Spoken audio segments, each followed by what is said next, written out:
He was once feared and guarded as the head of the country. Now Sudan's former president Omar al-Bashir is under a different guard as he appears in court to face several criminal charges, which include the illegal possession of foreign currency and bribery.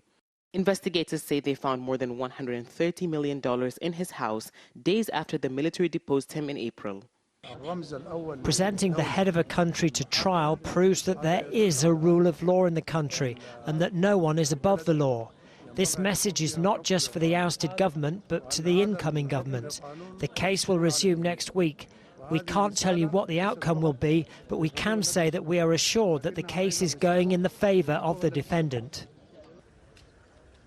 The court heard that Bashir admitted to receiving $90 million from Saudi Arabia. He also admitted to receiving millions more from the ruler of the United Arab Emirates. During his time as president, Bashir sent Sudanese soldiers to fight alongside the Saudi-UAE coalition in Yemen. But investigators say the former president said he doesn't know how the money he received was spent, nor did he follow up on its use. He was also charged in May for inciting to kill protesters in demonstrations that started in December over the rising cost of bread, which quickly turned into a nationwide anti-government movement. Those charges are yet to be heard in court.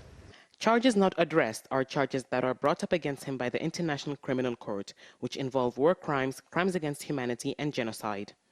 The Transitional Military Council that ousted him said that they will wait until a transitional government is formed and an independent and impartial judiciary is set up, and that body will be the one to determine whether the former president should be tried for these crimes, and if he is, whether he's guilty or innocent. More than 300,000 people have been killed in the western region of Darfur since 2003, and more than 3 million displaced.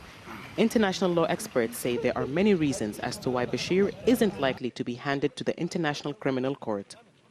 Recent research demonstrates that warrants of arrest released by the International Court do not really provide incentives for a peaceful solution. The current transitional government is composed also by many who actively participated, allegedly of course, in the massacres that plagued Sudan since 2003. So we should start asking the question on whether the justice that we claim the ICC could bring to Sudan wouldn't be a facade of justice. But after 30 years in power, with immunity from any kind of prosecution, for people in Sudan, the corruption charges are a better start to justice than none at all.